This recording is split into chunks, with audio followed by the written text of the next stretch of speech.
ഒരനുഭവം വല്ലാത്ത ആവേശമുളവാക്കുന്ന അനുഭവമായിരുന്നു.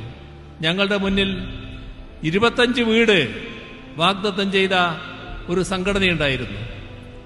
ആ സംഘടന പിന്നീട് പറഞ്ഞത്, ഞങ്ങൾ ഈ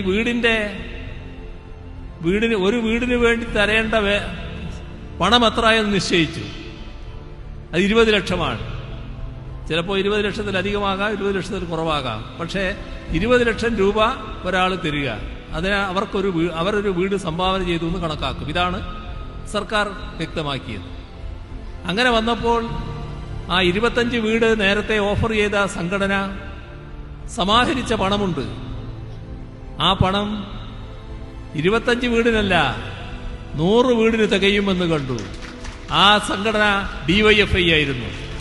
DYFI ആ പണം ഞങ്ങളെ ഏൽപ്പിച്ചു. ഇപ്പോ 100 വീട് നിർമ്മിക്കാനുള്ള പണം സർക്കാരിന്റെ കയ്യിൽ DYFI ഏൽപ്പിച്ചിരിക്കുന്നു. എത്ര മാതൃകാപരമായാണ് ആ കാര്യത്തിലൊക്കെ പണം സമാഹരിച്ചത് എന്നത് വേറൊരു ഭാഗമാണ്. ആക്രി എത്ര വിലയുള്ളതാണ് എന്ന് കാണുകയാണ്. ആക്രി ശേഖരിച്ച് പണം സമാഹരിക്കുന്നു. അധ്വാനം വിറ്റ് അതിലൂടെ പണം സമാഹരിക്കുന്നു. പലതരത്തിലുള്ള ഇത്തരം മാതൃകാപരമായ നടപടികളിലൂടെയാണ് അവര് പണം സമാഹരിച്ചത്.